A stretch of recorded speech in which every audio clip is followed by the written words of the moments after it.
Assembling the Starship Enterprise stand on Monster Hobbies, let's build it!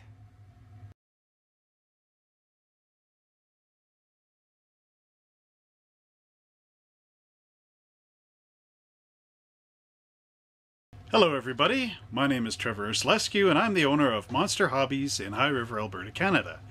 Well, tonight on our Let's Build It segment, we are going to be looking at the stand to support our model of the Starship Enterprise from AMT.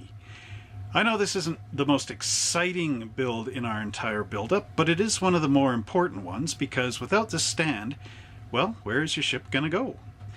Also, I want to show some of the early techniques, and the stand is one of those things where if you make a little mistake on it, it's easy to correct, whereas if you make a mistake on some of your other parts, that might not be so easy. So let's go down to our bench and begin our build of this stand. Alright, here we are down at our build station, and I actually brought out my old work table. My dad made this for me way back when I was young in the 80s, which goes right along with this time period when it was new and I was building these kits. Now, as you can see, it's got room for all the tools, although I don't have all my tools here. Some of them I have in this box right here. I made this one so I could take tools to the store with me. And now let's begin by opening up our kit and taking out the parts that we need. So we got our saucer, and here's the stand right here. Hang on. There, you can see it on my arm. Well, first thing we want to do is we can twist this off here. That's going to be okay. Oop. And we lost the cap for our warp engine. But anyway, there's our stand. Now let's put it here and then go down and have a look. Alright, here's our stand. And what I'm going to start by doing is using these side cutters here. And I'm just going to carefully clip these pieces out. Now, I've built lots of these stands in the past, but really what I forgot to do is show you the instructions, because that's kind of important if this is your first time ever building one of these, so that you know how this thing goes together and you don't glue something upside down. So let's get those instructions. So here we have our instructions for the stand, and I've located it here. And now, as you can tell, there's three pieces. The front of it has this little button at the top. The back doesn't. And then it shows this bar with the angles going upward. So there's the bar there. We don't want to have it this way, because that would be upside down. So we really want it like this. And this one has the pin at the top, so this one would be the front, and that means that through the process of elimination, this one is the back. And you'll notice if you turn this over, there's a rectangular area there, and that is where this top of the stand is going to go. Well, gotta go the right way. Okay, let's take a look at the stand in more detail. So here's our three pieces of the stand, and as you can tell, I mean, they look pretty smooth and pretty nice until you turn them over. When you turn them over, you'll notice all these funny circular bumps on here. See, it's almost like pimples or something. So obviously these do not look too attractive, so we want to get rid of them. And what these are is, in the injection molding process, they sometimes put these pins in here to provide a little more plastic in that area or something, or maybe for support so it doesn't warp as much. I'm not quite sure. However, these are injection molding marks, and what we want to do is, we've got our sandpaper block here, and we want to get rid of them. So the best way to do this is to do something they call cross sanding. So with cross sanding, you want to, instead of just going like this, right? You want to actually, like, see this angle here? You want to follow that angle for a little while, and then you want to go in the reverse direction, down this way. And by doing that, you will put in sand marks that first go this way, and then come back this way. That's called cross sanding, when you make those X's in your sanding. What this does is it will eliminate it this way and then correct it this way, so that your result should be 100% dead flat. Now I'm just going to start sanding to test this theory with you. Okay, then we go this way for the cross. And now this way again. And back for the cross. Now the other, once you get the cross sanding done, you can smooth it by going your regular back and forth.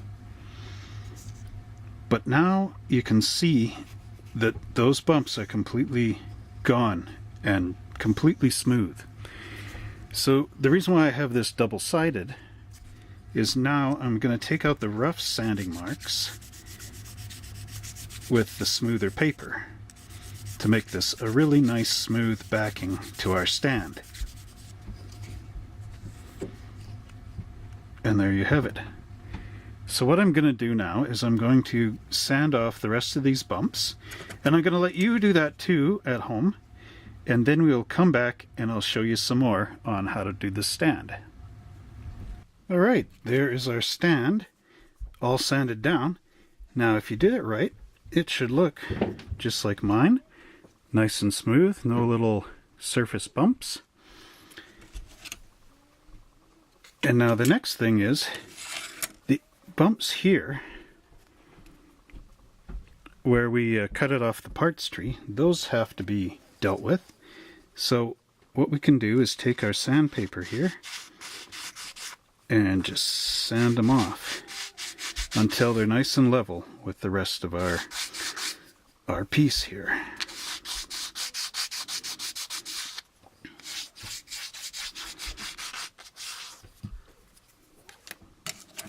And then you can get the one here. Always remember to follow the curvature there so that that's gone. And check it with your finger, make sure there's no bumps sticking up. And there's another one there.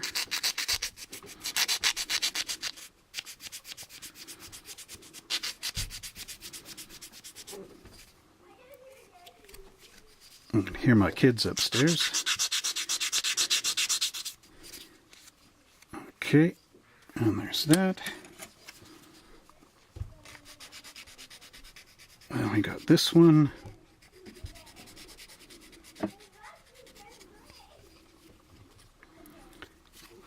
And there should be one more on here. Oh yeah, there it is. Just around this curve. All right. Now always feel with your finger and check. And if it doesn't feel like there's any more of those bumps, then you have got this bump free. Alright, so what I think I'm going to do, just to make this a little easier to see, is I'm going to move this out of the way. And I'm going to put this purple paper down on my workbench. I think one sheet will do. Oh yeah, that's way better. Okay. Oh, I found a little spot there too. Okay, so just perfecting this out a bit. There is our stand, the front, or the back I mean, because it doesn't have the pin. And the brace and the other side. Now, if you, on mine, I know the camera won't pick this up, but there's little bits of plastic stuff and some little scratches. So I'm just going to take my fine sandpaper and just sand this out a little using our cross-sanding technique. Try to get some of the factory scratches out of it. Okay. Yeah. Now the other good thing with the sandpaper is that you're creating a little tooth in the plastic for when you spray paint this, or even just brush paint it, so that the plastic will, or the paint will be able to bond to the plastic. And I'll do the same on this back one.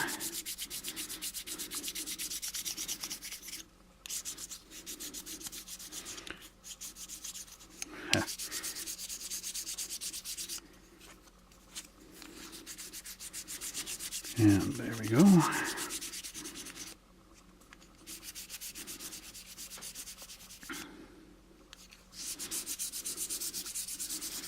Now, I don't know if you've actually noticed this at all, but this is actually the Star Trek symbol. If you go like that. But yeah. Okay, so now the next thing I want to show you is with your hobby knife. Now I should actually sand this side without the hobby knife for just a sec. Okay, this will smooth it up.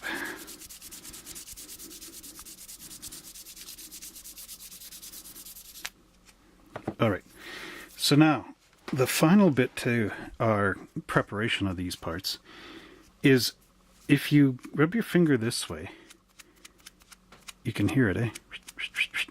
That's a sharp ridge on there. So what we want to do is we want to drag our hobby knife along this. This is a technique called adzing, and it basically rounds this corner off a little tiny bit to make it smoother. And this will help with the paint application. So I don't know if you can pick this up a lot. Looks like my camera's kind of having a little hard time focusing. But basically,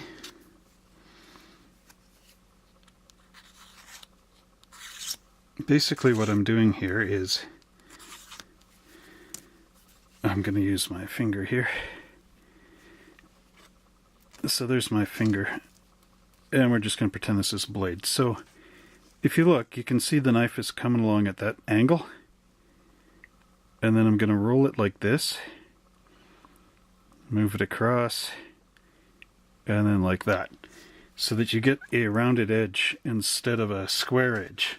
So that's essentially what I'm doing here. So there's, oops, there's the blade that way. Then I'm rotating it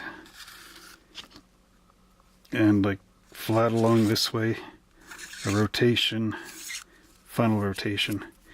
So now when you move your finger over it, you don't hear that same kind of sound.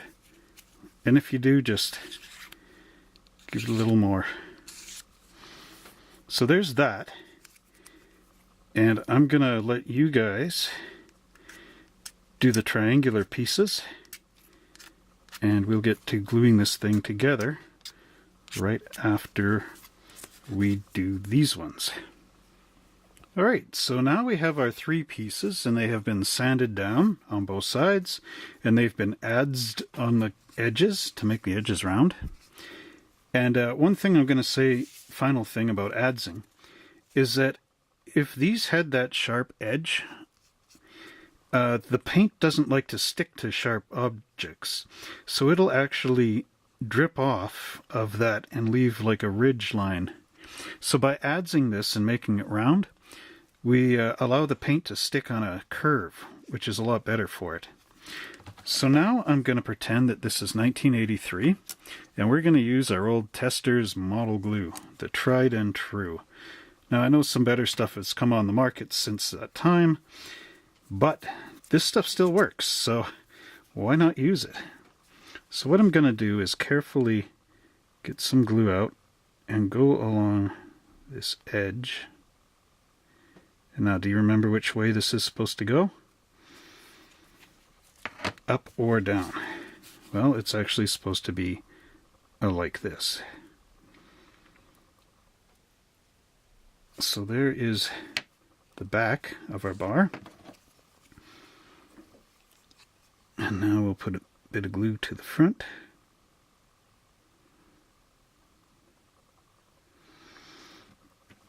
And put the cap back on.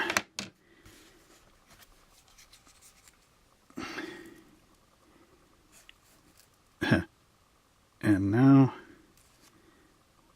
that's glued together. Now we got to put it on the table like this, and we want to check to make sure that these are perfectly, what do you call it, parallel to each other, both of these ends going in this way.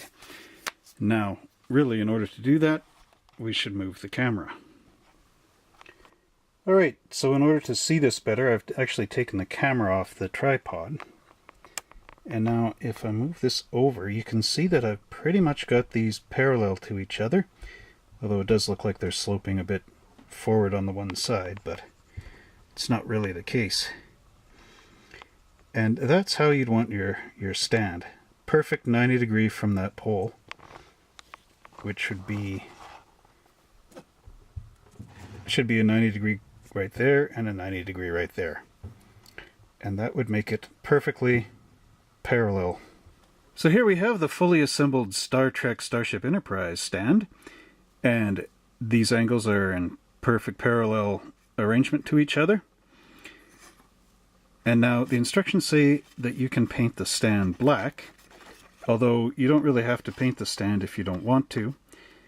But if you really wanted to make this look nice, you can put a gold insert into this shape here, and you'd have that Star Trek logo that they have on their shirts. And now you want to leave the glue in here to dry for 24 hours because it'll make a nice solid bond in there. And you'll need it because the full weight of your starship is coming down on top of this stand. So it'll hold it in place if it's nice and sturdy on your shelf. Well, I hope you enjoyed this episode of Let's Build It, where we built our stand for our Starship Enterprise. And tune in next week when we will start to put our saucer section together for our top of the Enterprise. And if you would like to see what tools we used for this episode, please click up here. If you would like to see a review of the model kit, please click down here. If you'd like to see a review of the Klingon ship, please click up here. And don't forget to subscribe to us right down here so that we can make some better videos for you. Also visit us on the web at www.monster-hobbies.ca. And we look forward to seeing you in the next Let's Build It!